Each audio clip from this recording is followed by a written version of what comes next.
Connaissez-vous cette histoire qui s'est passée en 1955, en décembre 1955? Une femme noire américaine, simplement par le fait de rester assise calmement dans un bus, refusant de céder sa place à un passager blanc, change la face du monde en termes de lutte contre le racisme. Une femme afro-américaine, une couturière de 42 ans.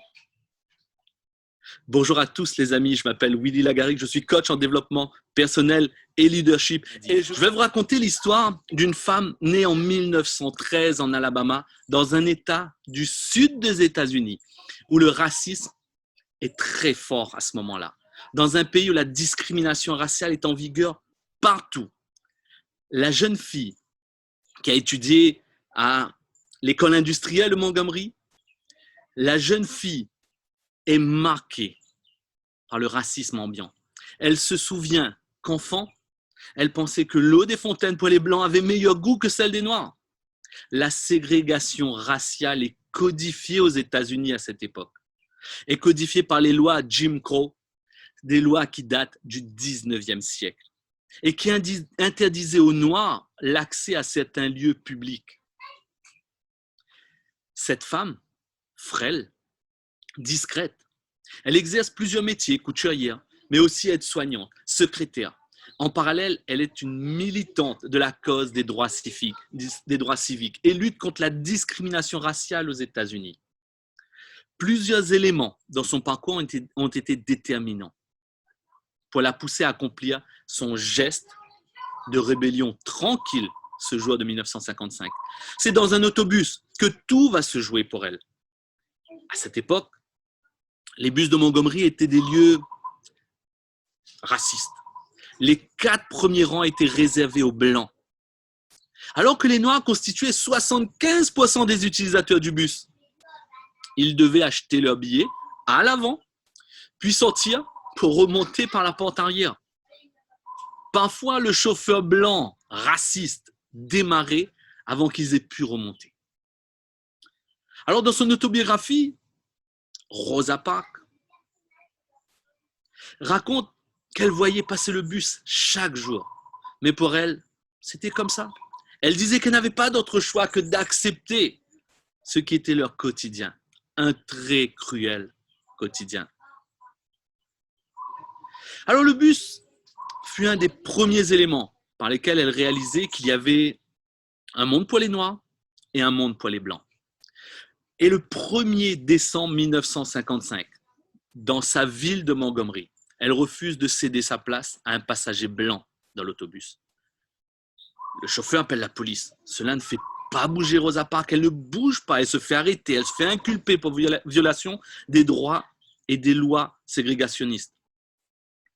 Elle est amenée au poste, photographiée comme une vulgaire voleuse, comme un assassin, comme une délinquante. Elle garde la tête haute. Elle est inculpée pour désordre public et violation des lois locales. La police lui inflige une amende de $15. Jean, elle va aller au bout de sa démarche. Elle fera appel de ce jugement. Alors, dans son autobiographie, elle raconte que les gens disent qu'elle a refusé de céder son siège parce qu'elle était fatiguée. Mais ce n'est pas vrai. Elle n'était pas fatiguée physiquement, ou pas plus que d'habitude à la fin d'une journée de travail.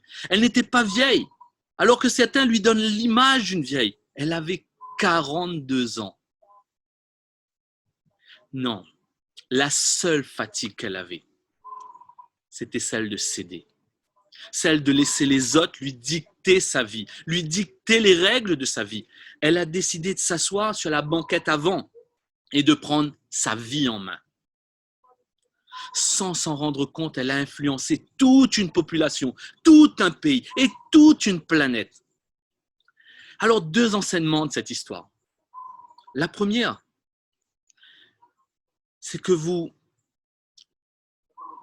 ne vous rendrez jamais compte à quel point une petite décision peut changer le cours de votre vie, le cours de la vie de votre famille, le cours de la vie de tout un peuple et du monde entier. C'est ce qu'a fait Rosa Parks. Elle a pris la décision de rester assise où elle était, La police a essayé de la faire sortir. Elle a dit non, je ne bougerai pas. Je prends cette décision et je prends l'attitude qui va avec cette décision et je reste assis. Une simple décision peut changer votre vie, peut changer le cours de votre vie. Deuxième enseignement. Cette courageuse femme, simple couturière de son état, a choisi de prendre en main sa destinée. Choisir seule ce qui était bon pour elle. Ne pas accepter l'injustice, ne pas accepter que les autres lui dictent les règles. Elle a pris l'initiative de s'asseoir sur la banquette avant de sa vie. Toi qui regardes cette vidéo, est-ce que tu t'assois sur la banquette avant de ta vie ou tu t'assois sur la banquette arrière?